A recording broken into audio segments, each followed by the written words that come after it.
Hey everyone, this is Steli FD with Closeout, and in today's video, we're going to talk about the top 3 exercises, practical tests that you can give a sales candidate in order to determine if they're going to be a great salesperson and the right fit for your team. All right, so there's a video I made previously that we're going to link up to here with the top 10 questions you should ask somebody that you're interviewing for a sales position. But if you know me, you know that I believe that, of course you can ask some questions, you can elicit some information from candidates to figure out if they might be great talent and have great potential to shine as a star in your sales organization. But it's always going to be limited. That's always going to be just a small portion of the data that you need to make a good decision.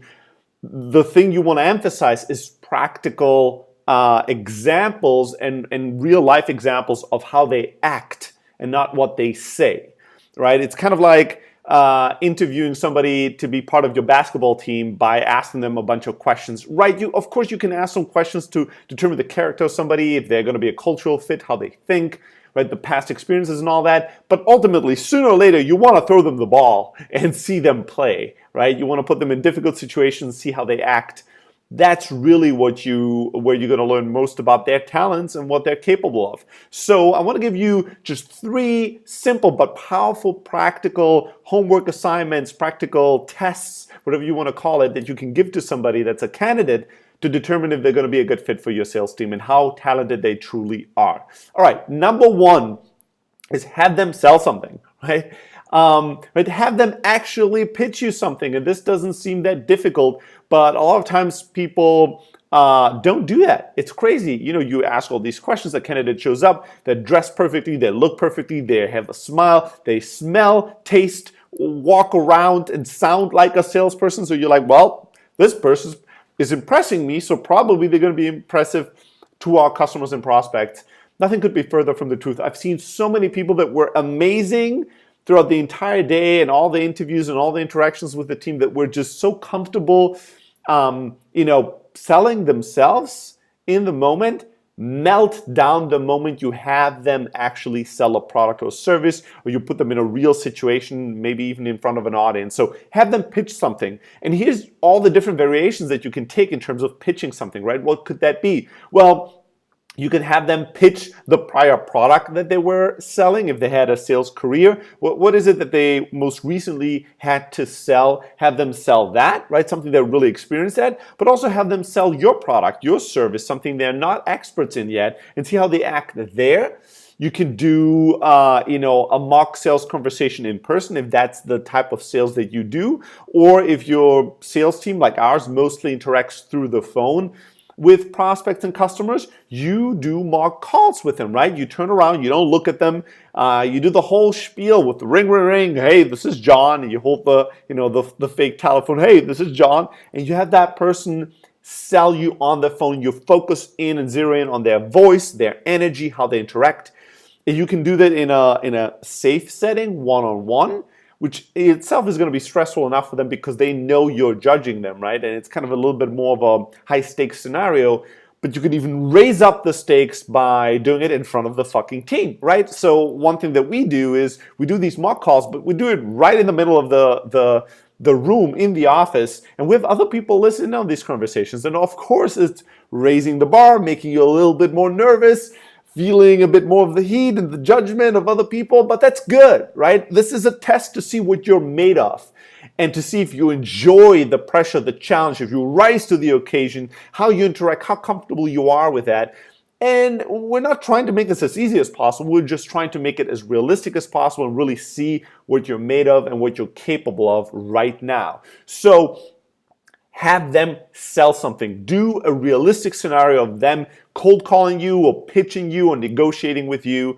And you can do multiple versions of that, obviously. You can go very easy on them. I don't think that's a problem, actually. You can go very, very easy on them. And I do that oftentimes with less experienced salespeople. I tell them, before we even do the mock call, let's say, I'm going to be the easiest product on this planet. I'm going to say yes to everything. This is going to be easy. So relax. All I want is seeing how you take it from the beginning all the way to the end. This is going to be easy. And then I am unnaturally nice, right? And give them all the time in the world and just taking away their focus from like being combative or having to deal with something really, really challenging, and just see what questions will they ask, what energy do they have on the phone, how do they structure the conversation. And then all I focus on is kind of where are they in the nicest possible scenario. And then if you want to, so you start really easy, you end the call by giving them one piece of feedback, one thing you want them to improve, one thing you want them to change. And then you do the same call again. You're the same person. You make it as easy as possible on them, and you pretend to say the same things almost.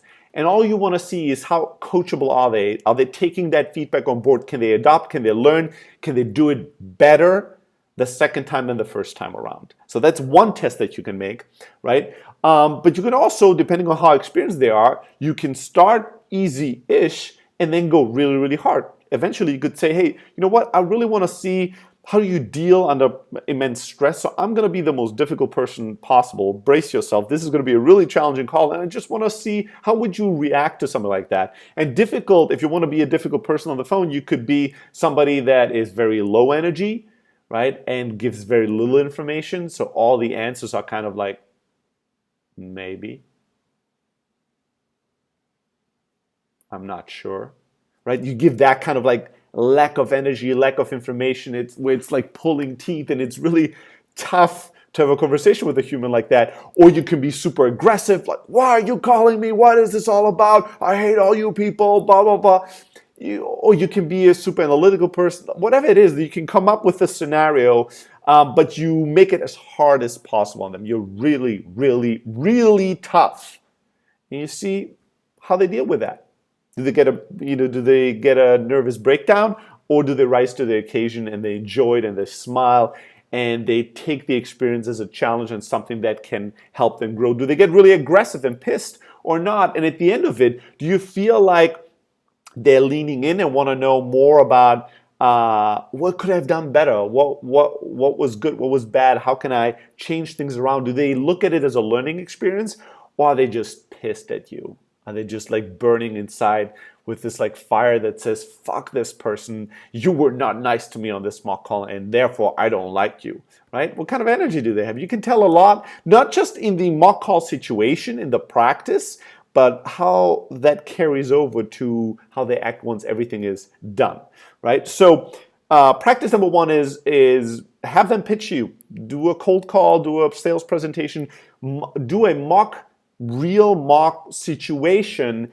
You can do it in multiple variations, right? Just one-on-one, one-to-many, have them present in front of an audience or in the middle of the room where other people work. You can do it very easily or very, very challenging. And you can give them feedback and see how they progress and onboard that feedback and how coachable they are within that scenario. All right, so that's one thing you can do. Second thing you can do is have them write a cold email to your potential prospects. Even if you don't do cold emails today in your business, even if what their job is going to be is not going to entail them sending cold emails to prospects, it's still a beautiful challenge. So here's what you tell them. You explain to them who your ideal customer is. You explain to them what your product is all about. And then you ask them, you give them the challenge. You tell them, hey, here's what I want you to do. I'm giving you 30 minutes. I want you to do a little bit of research and figure out a company that you think fits our ideal customer profile. Then within that company, I want you to research a person that you would reach out to make contact. And then I want you to write an email to that person to start the relationship. And then I want you to, once you've written that email, to write down the analysis of why you chose that company, that person, and why you wrote the email the way you wrote it. What was your thinking behind it? I want you to analyze that email.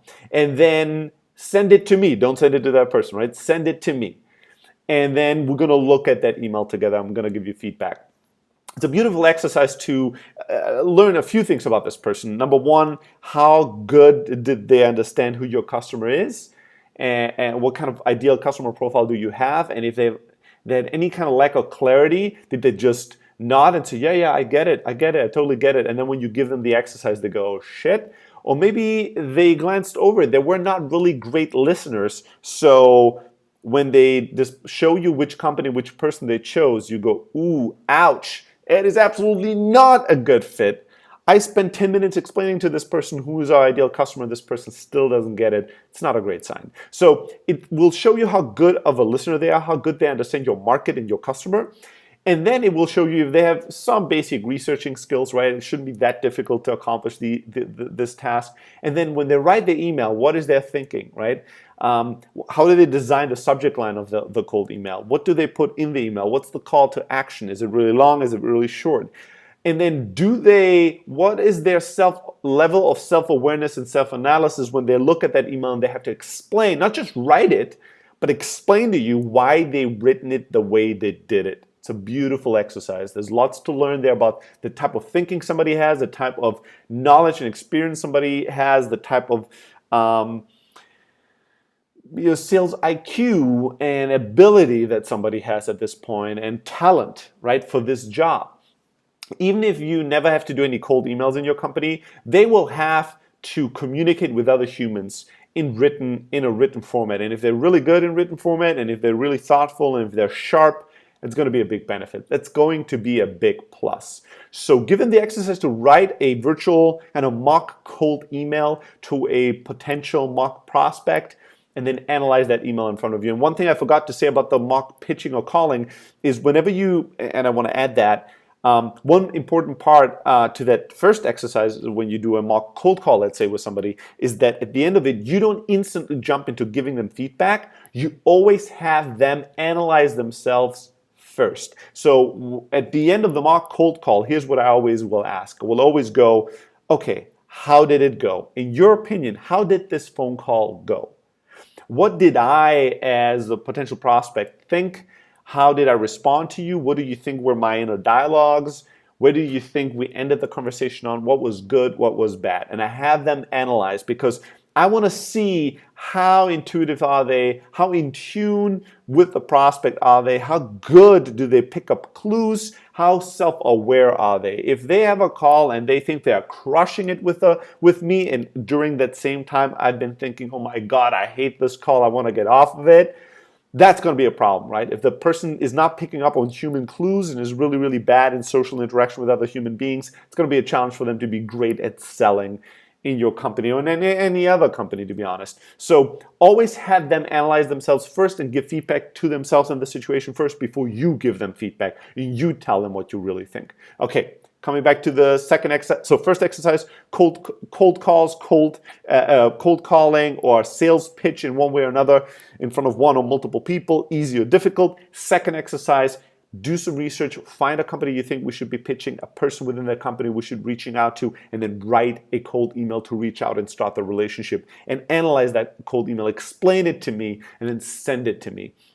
so that I can experience it just like that person would, and then I can give you feedback on that. That's the second exercise. And then the third exercise you can give them is to call your competitors and have them pitch him or her, pitch the candidate as a potential buyer and as a potential prospect. You tell them, hey, do a little bit of research and figure out what companies we compete with.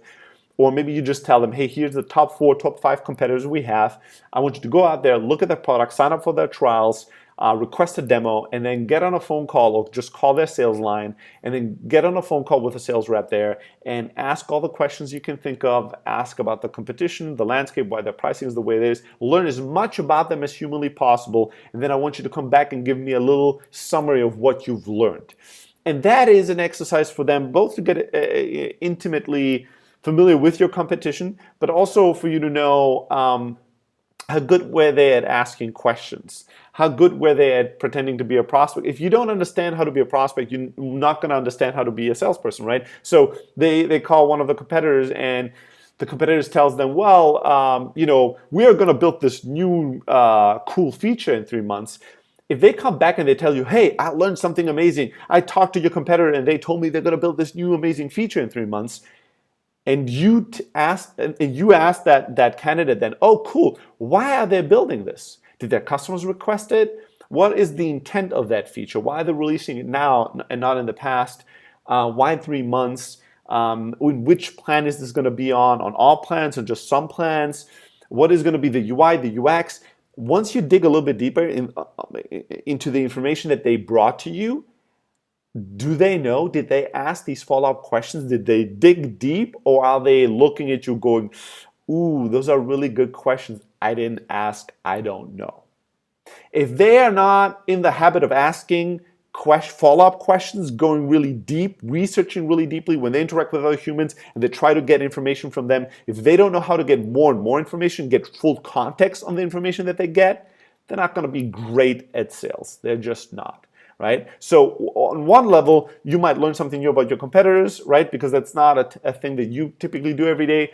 But on another level, you're going to learn about how do they interact when they're in a real phone call conversation where they're trying to get information out of people, and how do they think about competition? You know, once they present you all that data and all the information they learned about your competitors, then ask them, hey, how do you think we relate to these competitors? If you had to talk to a prospect and they told you they want to go with competitor X that you just talked to, what would be the pros and cons that you would present? How would you compete against that company? What strategy do you think we should overall as a sales team use and utilize to compete against their sales team? What were their strengths and weaknesses? You want to see how they think about the entire market, how they think about the competitors, what kind of information they're able to get out of a phone call with another human being when they want to get more info out of, right? So these are three very, very simple exercises, right?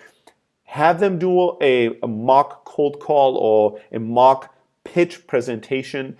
Have them research a potential buyer, a potential customer, and write a cold email to them and present it to you. And then call up your competitors and have your competitors pitch them, and then asking as many questions as possible to learn more about the market, the competitors, how the competitors talk about you, and then figure out how much did they truly learn, how do they think about now that they know more about you in relation with all your competitors. That's it. It's just three simple things that will tell you a ton about them, right? Now, there's a lot more things you can do that are not as explicit, but they're still action-based tests to really evaluate somebody as a sales candidate. One thing that I told you is that you always want them to be self-reflective, self-aware, and criticize themselves. You want to test if they're coachable, so you want to be giving them feedback over the day and see if they adopt their behavior and they adjust and they take that feedback on board or not. Are they capable of learning? Are they capable of learning fast? That's very, very important to know. The other thing is that you can test, how much are they going to be driving this interviewing process versus relying on you to drive it. So when you end a conversation with them, let's say they came in, they did all these tests, you thank them for the day.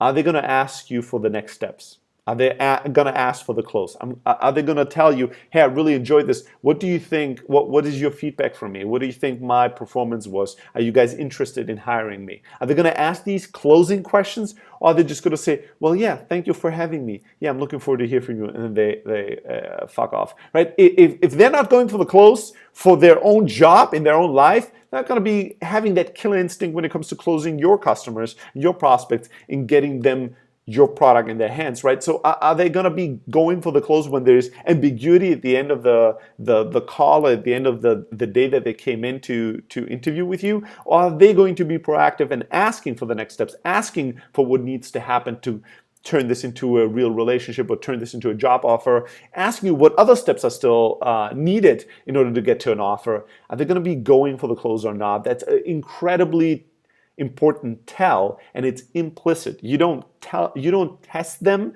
by telling them there's a test. We're not going to tell you what the next step is and going to see if you're going to ask us. No, you're purposefully not telling them the next step to see if they're going to proactively ask for it. And then the other thing is, you can, I wouldn't suggest you do this all the time, especially not with great candidates. But one thing we like to do is just be slow in the response and see if they're on top of their follow-up and follow-through. When they promise you something, more information to get back to you with something, how quick are they turning around these things? Are they keeping their word? And if they send you an email about anything, about the next steps, whatever it is, or if you tell them, hey, we're going to make a decision in the next few days and then get back to you. If you don't get back to them within 2 or 3 days, are they going to get in touch with you? Are they going to follow up with you? Are they going to be championing this relationship and managing it? Or are they just going to be, reactive, waiting for you? And if you don't send them an email. If they don't hear back from you, they're just going to make up a story in their mind that you rejected them. I have a lot of posts about how important the follow-up is in sales. It's the most important thing. We can link up to this in this video. If they don't have the follow-up hustle, that's a very, very bad thing. All right, that's it. These are the 3 simple exercises that you can give people, the few things you want to judge them based on their true actions, not just on the things they say. And if you're interested in some more interviewing questions, actual things you want to ask a sales candidate in order to determine if they're going to be the right fit for you or not, click on the link below. We're going to link up to that blog post and that video. I love to hear some of the homework assignments you've seen or you use that have been very successful in determining somebody's sales IQ and capabilities. So share them in the comments if you have any that you want to contribute to. And make sure to go to blog.close.io and subscribe to our blog. 2 to 3 times a week, we publish highly actionable, highly tactical sales and entrepreneurial content just for you. All right, that's it from us. I'll hear you very soon.